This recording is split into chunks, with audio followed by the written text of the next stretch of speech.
So hello and welcome to our channel guys. मैं हूं श्रेयांश और आज मैं इंट्रोड्यूस करने जा रहा हूं एक 2 मिनट सीरीज जहां पर हम डिस्कस करने वाले कुछ important topic with in just 2 minutes. So let's begin.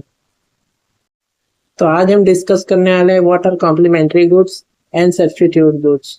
तो स्टूडेंट्स, सब्स्टिट्यूट गुड्स वो गुड्स होते हैं जो बिल्कुल भी साथ में नहीं यूज किए जा सकते हैं, बल्कि एक दूसरे के एक्सचेंज में या रिप्लेसमेंट के तौर पे यूज किए जाते हैं। फॉर एग्जाम्पल कोका कोला या पेप्सी, मैकडोनल्ड्स का बर्गर या बर्गर किंग का बर्गर। तो ये बेसिकली सब्स्टिट्यूट गुड्स होते हैं। तो अब हम लोग देखेंगे कैसे एक की वजह से दूसरे के डिमांड में चेंजेस आते हैं। तो सब्स्टिट्यूट गुड्स का डिमांड कब जो होता है वो पॉजिटिव होता है, क्योंकि सब्स्टिट्यूट गुड्स के बीच एक इनवर्स रिलेशनशिप होता है। अगर एक की प्राइस बढ़ेगी तो दूसरे की डिमांड बढ़ जाएगी।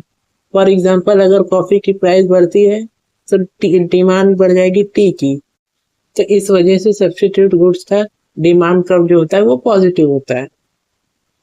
अब हम लोग देखेंगे कॉम्प्लीमेंट्री गुड्स। तो कॉम्प्लीमेंट्री वो गुड्स होते हैं जो साइमल्टेनियसली यूज किए जाते हैं, like pen, ink, bread, butter, bat ball, mobile, sim या कार, पेट्रोल हो गया। यानी कि जो साथ में यूज किए जाते हैं, जो अकेले यूज नहीं किए जा सकते हैं। तो अब हम लोग इसके भी डिमांड कर्व को देखेंगे। तो कॉम्प्लीमेंट्री गुड्स का डिमांड कर्व जो होता है वो नेगेटिव डिमांड कर्व होता है, क्योंकि उसमें डायरेक्ट रिलेशनशिप होता है। अगर पेट्रोल की प्राइस बढ़ जाएगी तो आप कार की डिमांड कम कर दोगे, बिकॉज पेट्रोल के बिना कार तो चलेगी नहीं। तो यहाँ एग्जाम्पल में भी दिया हुआ है, अगर बटर की प्राइस बढ़ जाएगी तो ब्रेड की डिमांड जो है वो कम हो जाएगी। Why? Because they are complementary goods. तो इस वजह से कॉम्प्लीमेंट्री गुड्स का डिमांड कर्व जो है वो नेगेटिव होता है।